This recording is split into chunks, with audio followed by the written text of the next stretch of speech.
Abertura. Fundo azul. Linha branca horizontal se divide em duas e forma um quadrado que logo se desfaz. Círculo se divide horizontalmente em outros coloridos e se desfazem. No centro, Repórter Justiça.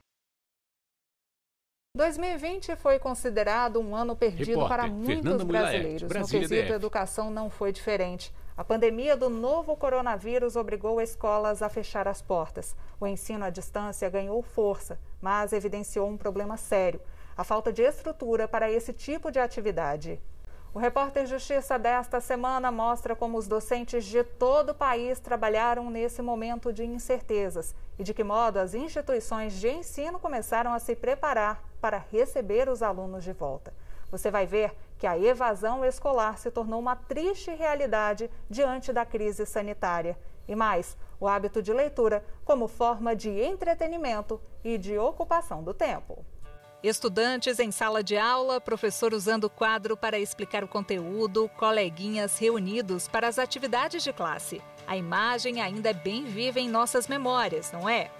Não faz tanto tempo assim que elas foram feitas, mas esse modelo educacional mais do que nunca vai ficando lá no passado. Com a pandemia do novo coronavírus, foi preciso se reinventar. Computadores, tablets e celulares viraram itens indispensáveis. Agora são eles a fonte do saber, uma ponte virtual entre alunos e docentes. E já que a fase exige mudança, lá foi a Rosana inovar. A professora de inglês do Rio de Janeiro teve que se virar.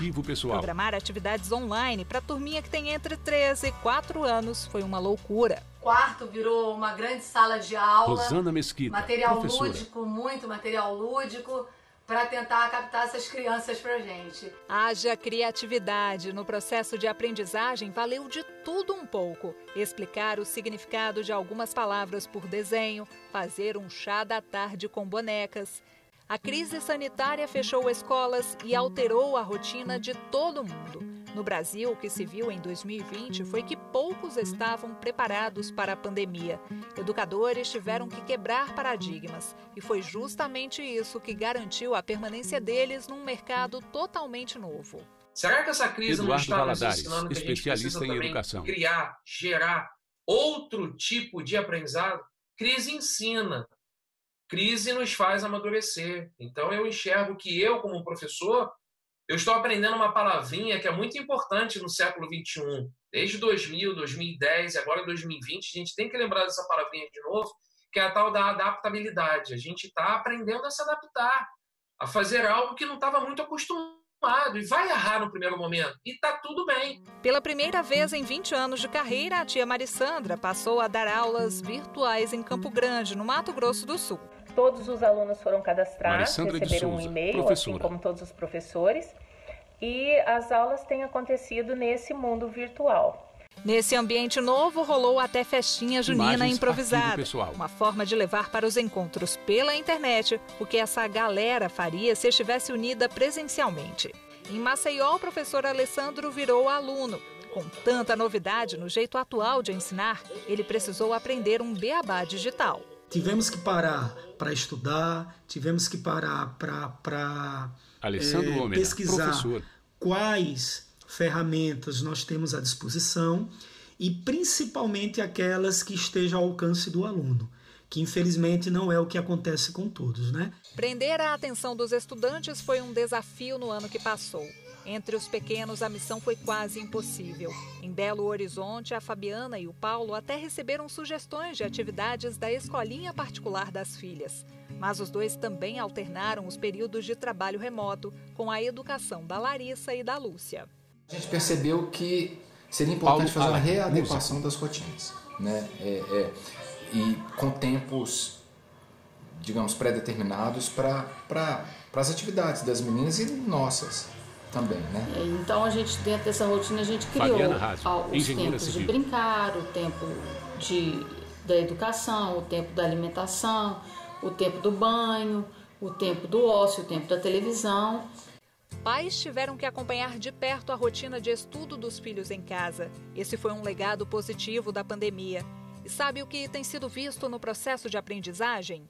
Existem, neste momento, outras Cecília aprendizagens. Mota, presidente do Conselho Nacional de Secretários de Educação. Mãe e pai comprando pizza para o 5º ano, 6º ano, sei lá, tentando ensinar fração, você vê pai, mãe, tio e tia, ou quem cuida, o avô, contando historinha, coisas que a gente perdeu, nós perdemos, cada um no seu celular, nós perdemos esse contato físico. Só que não se pode exigir isso de pais que não tiveram as mesmas oportunidades de estudo dos filhos. Não tem como exigir que um pai pegue um caderno e uma caneta para sentar e estudar com seu filho, quando ele mesmo não passou por isso. Então, como é que se faz se ele mesmo não sabe fazer? Se a pandemia trouxe inovação para a área educacional, escancarou também um problema latente em várias partes do mundo. Mostrou que as desigualdades, principalmente sociais, são enormes. Um levantamento da Unesco apontou que 40% dos países mais pobres não apoiam os estudantes em situação de risco durante a crise sanitária. Neste contexto, o relatório de monitoramento global da educação não deixou o Brasil de fora. Quanto maior a exclusão, menor a chance de aprendizagem e mais acentuado o problema. Quando você vai para a casa das crianças, né, onde elas não têm espaço para estudar, onde elas não têm internet, onde elas não têm computador, onde elas têm pais analfabetos, onde tem um número de irmãos muito grande dentro de um mesmo local pequeno, onde há uma distância grande, elas não têm materiais, então tudo isso é complicado. No Brasil, a pandemia chegou no início do ano letivo, o que foi muito ruim para nós, né? Tem crianças que não tinham nem recebido seus livros didáticos ainda, no sistema público, onde elas recebem o livro didático, né? Então, isso nos prejudicou muito. Nos países europeus, por exemplo, eles já estavam no último período do ano letivo, então isso é uma facilidade, né? As chances de meninos e meninas carentes abandonarem a escola por falta de incentivo são 5 vezes maiores do que as de estudantes de classes mais favorecidas. O menino que não tem a tecnologia, mesmo sem Cecília pandemia, Mota, ele tem presidente desvantagem. do Conselho Nacional de Secretários de Também, Educação. A pandemia vai servir para a gente pensar em políticas públicas. A gente fala educação para todos, e eu posso dizer conectividade para todos, tecnologia para todos, porque senão essa equidade nunca vai existir. Não é por conta só da pandemia. Dilemas enfrentados nos 4 cantos do país. Não deveria ser assim, já que a educação é um direito fundamental. Há uma obrigação do Estado em prestar a educação. Lima, advogado especialista em direito educacional. Estado na perspectiva dos direitos da criança e do adolescente. Essa educação não está sendo prestada. Existe, em tese, a possibilidade de responsabilização? Em tese, existe. Após meses estudando uma saída, secretarias de educação de vários estados aprovaram o retorno de estudantes da rede pública às salas de aula. Antes da volta, foram analisados fatores como o nível de exposição escolar ao novo coronavírus e a capacidade de se manter um ambiente seguro. Em setembro, a Fiocruz chegou a alertar que o momento não era de volta às aulas presenciais no Brasil. Usando dados do IBGE, pesquisadores da Fundação estimaram que esse retorno poderia causar a contaminação de pelo menos 9 milhões de brasileiros no chamado grupo de risco. No Amazonas, por exemplo, a retomada foi caótica e a situação que por lá aparentemente estava controlada voltou a piorar. Com isso, houve uma alta no número de infecções e a necessidade de uma nova paralisação das aulas. Nós não vamos agradar. Cecília Mota, presidente do Conselho Nacional de Secretários de Educação. Então, não é uma questão de querer, né? A família pode ter opção, mas o governo tem que ter segurança quando voltar. No Piauí, enquanto não havia confirmação de retorno, um grupo trabalhou ativamente para garantir o acesso de crianças à educação de forma remota, por meio do projeto Todos Conectados. O repórter Justiça foi até Barra do Juá, uma das regiões com menor índice de desenvolvimento humano do país. Na comunidade rural, há 70 famílias, apenas 4 delas com acesso à internet. E detalhe, aqui ninguém tem computador, tablet ou mesmo um celular.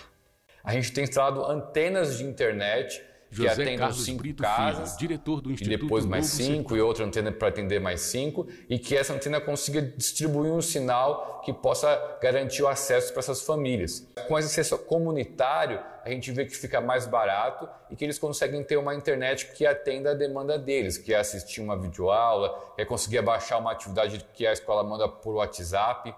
E aos poucos vendo que eles conseguem melhorar um pouco o acesso à educação, conseguem falar com familiares.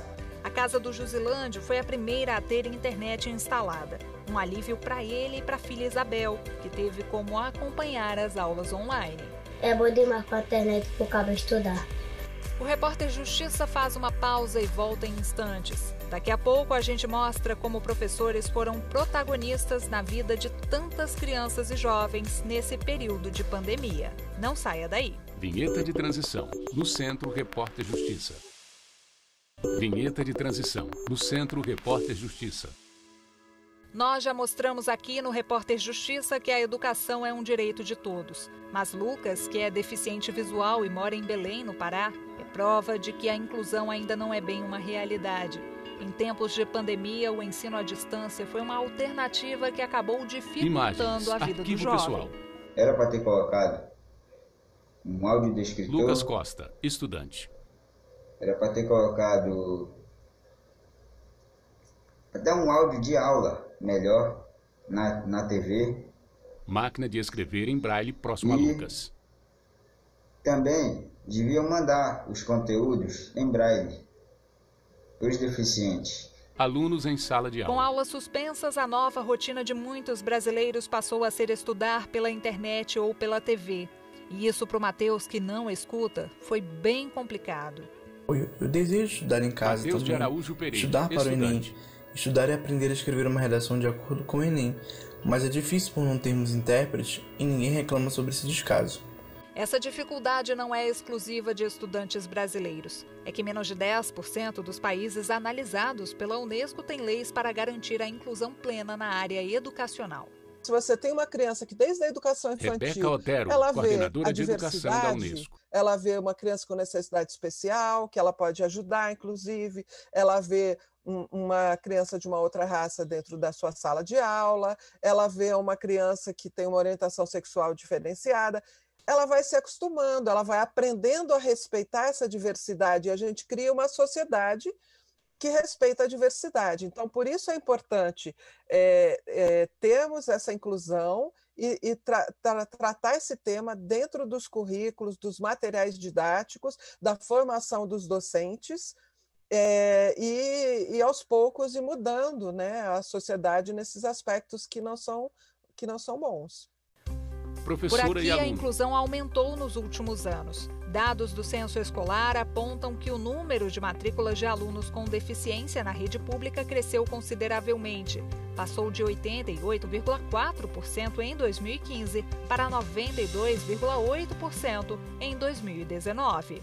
Acho que a gente tem que comemorar o fato de nós aumentarmos essa inclusão. Em educação. Isso é positivo, mas a gente precisa investir muito na qualidade. Então, proporcionalmente, a quantidade de crianças que foram inseridas na educação pública no Brasil nos últimos anos. Pensando num mundo mais inclusivo, o Wellington criou um projeto especial em Roraima. Os professores ainda não conseguem elaborar uma intervenção pedagógica que seja inclusiva. Então, nós conseguimos trabalhar, né, essas deficiências, essas necessidades. Nós conseguimos elaborar um planejamento pedagógico inclusivo com esses professores para exatamente fortalecer a aprendizagem desses alunos com necessidades, respeitando as suas limitações. O projeto está alinhado com a atuação do Ministério Público, destinada a garantir o acesso à educação de qualidade, estimulando a capacitação continuada dos professores e demais profissionais da educação que atuam na área, o enfrentamento de qualquer forma de preconceito ou discriminação e a promoção da igualdade e da inclusão social. A inclusão, no entanto, não deve ser pensada apenas para as pessoas com deficiência. É preciso dar uma atenção especial aos grupos vulneráveis. E aí, professores desempenham um papel fundamental na educação de crianças e jovens. São protagonistas na formação e na vida deles.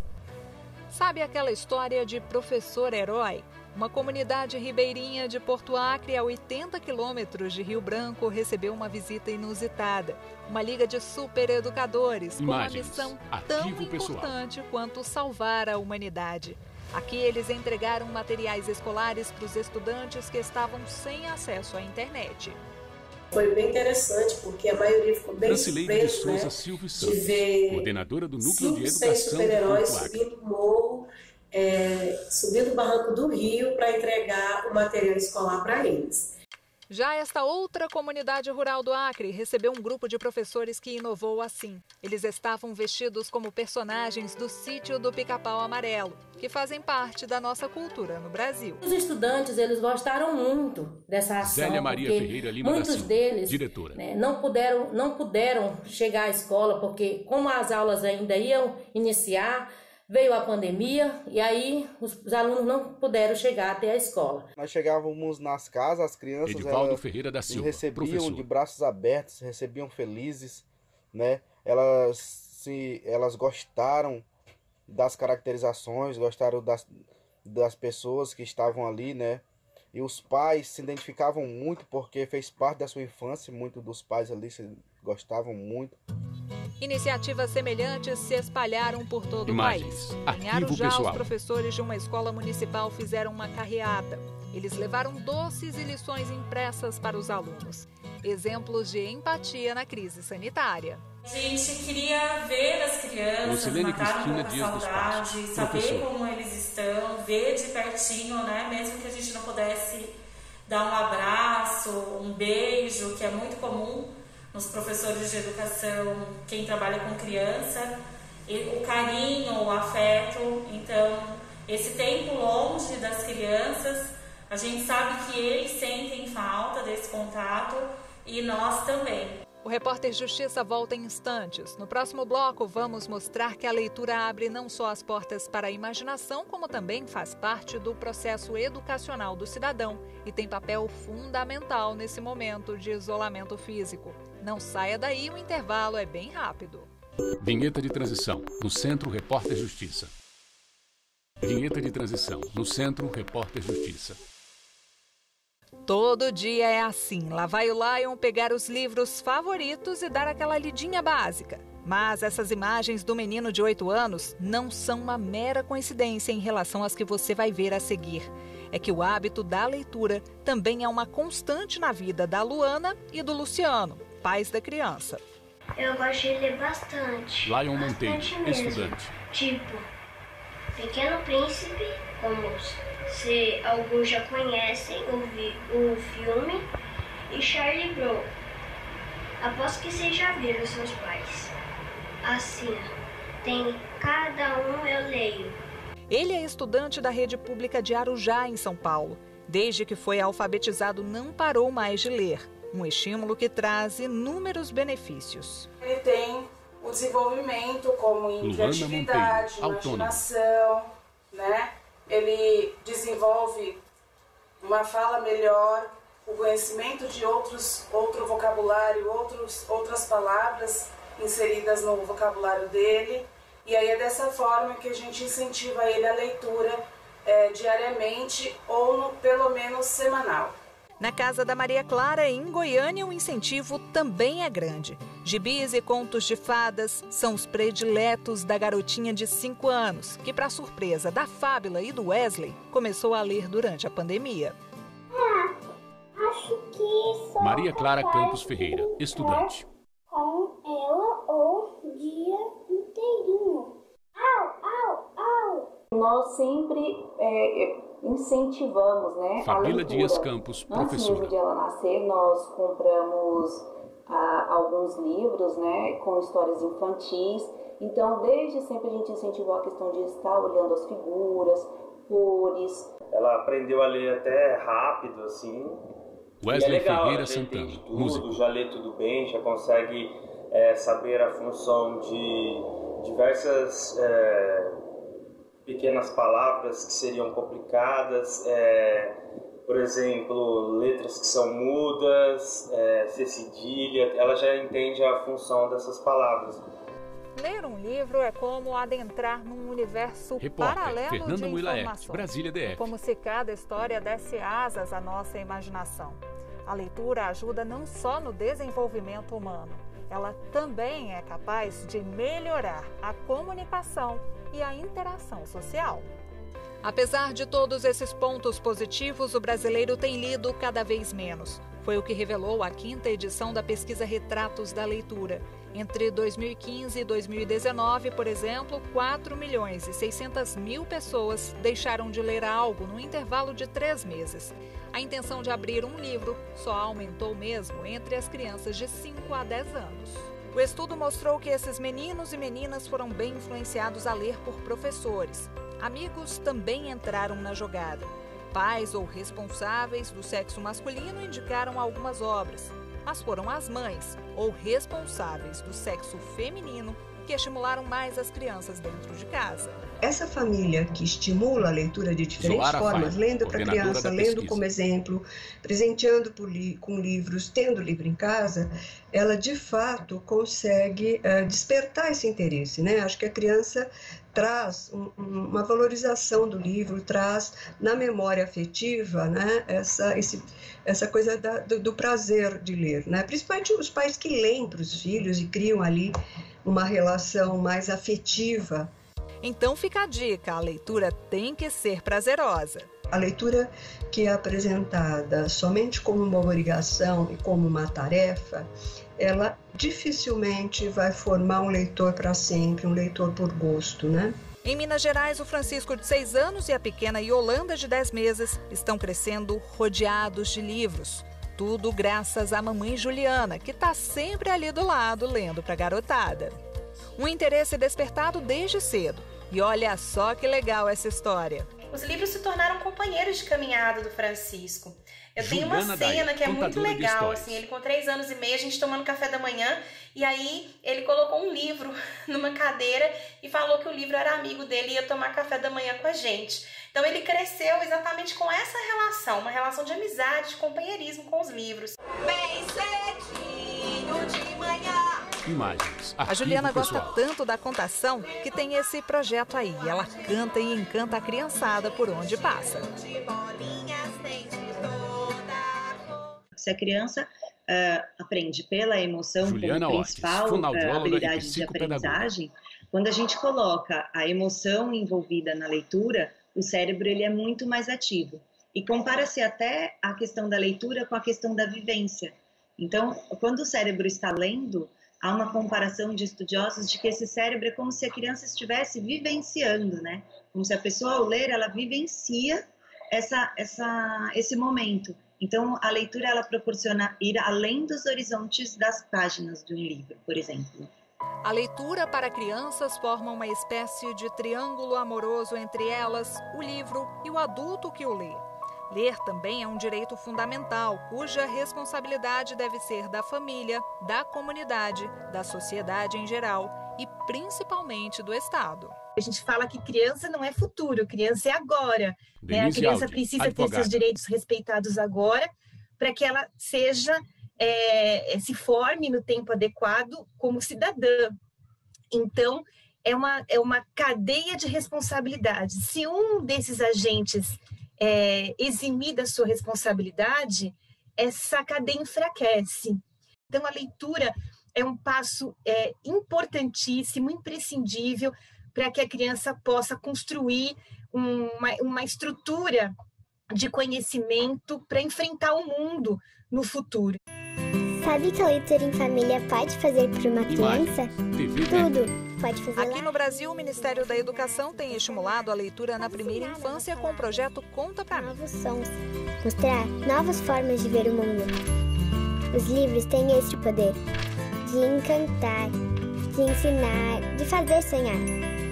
E principalmente, de mudar o nosso futuro. Pai, mãe e filhos leem. Só que criar o costume de ler não é nada fácil. Para que a magia da leitura aconteça, muitas vezes é preciso que gente engajada haja. Quando o hábito não pode ser estimulado de casa, entram aí professores e outros agentes. Em Goiás, o Carlos Augusto faz questão de levar literatura e poesia para o público infantil. Às vezes parece que a literatura é uma coisa inacessível, que os autores são restritos, né? Que eles não aparecem. E falando de forma contemporânea, isso é bem diferente hoje em dia. Então é uma forma de dar acesso de forma concreta e livre tanto a quem escreve quanto ao que essa pessoa escreve. né? Então, ao que eu escrevo. E não apenas porque eu também apresento outros autores, faço oficina de poesia, proponho alguns debates e várias reflexões que estimulam os alunos a quererem saber mais sobre a literatura, sobre como é o processo dos livros, como era fazer um livro no passado, como é fazer um livro hoje, o que existe dentro de cada gênero e afins. É como ele próprio costuma dizer durante as oficinas: aos que amam a palavra, cada folha é um sonho. A euforia está nos gritos da garotada. Alunos gritam em sala de aula. Já no Complexo da Maré, no Rio de Janeiro, esta biblioteca era fundamental para o estímulo à leitura de crianças da comunidade. Mas com a pandemia do novo coronavírus, uma força-tarefa precisou ser montada para que o hábito não fosse deixado de lado. Os funcionários se mobilizaram, conseguiram apoio e passaram a distribuir livros para a meninada. E aí você tem materiais para a gente usar nos nossos encontros. De desenvolvimento e aí a gente agora, a partir de agora, a gente vai começar a ler o livro junto com vocês. Vocês da casa de vocês, nós da nossa casa. E essa é mais uma forma que a gente encontrou para fortalecer os nossos vínculos. Ai, que legal. Tá bom? É bom que a gente vai usar bastante esses livros, né? Livros em mãos, é hora do encontro virtual. Falando com vocês, nós vamos fazer uma pequena leitura, tá? Aqui desse livro, Alice no País das Maravilhas. Em Uberlândia, a Lara teve a ideia de pedir para a vizinhança livros usados e dar aos que têm menos condições de comprá-los a oportunidade de não deixar de ler. Eu sempre recebo mensagens de crianças Lara Bassan, falando que eu não leio, só que não tem condições de comprarem seus próprios livros. E o único acesso dessas crianças era a biblioteca de suas escolas, que devido à pandemia estão fechadas, né? E eu ficava com uma dor no coração de ler aquilo. O apelo funcionou e Lara conseguiu encher essa sala de livros. Eles são deixados em praças com recadinhos bem simpáticos para o futuro leitor da obra. O Repórter Justiça desta semana fica por aqui. Para rever este e outros programas, acesse nosso canal no YouTube, TV Justiça Oficial. Sugestões de reportagem podem ser enviadas para reporterjustiça@stf.jus.br. Obrigada pela companhia de sempre e até a próxima. Créditos finais. Produção Marcelo Luiz. Reportagem Fernanda Milaete. Edição de texto Fernanda Milaete. Cabelo e maquiagem Kelly Matheus. Figurino Thalita Oliveira. Cinegrafia Jefferson Martins. Rigois e Luiz Guilherme. Assistência técnica Carlos Ferreira. Kleber Leite e Luiz de Mello. Edição de pós-produção Diego Galeotti. Videografismo Lucas Martins. Audiodescrição visual. Roteiro Kainan Leão. Narração Frank Nascimento. Núcleo de programação Rosa Oásia. Núcleo técnico Fábio Guedes. Núcleo de produção de programas Flávia Soledade. Supervisão Coordenadoria de Gestão da TV e Rádio Justiça. Secretaria de Comunicação Social STF. Realização TV Justiça Essencial 2020.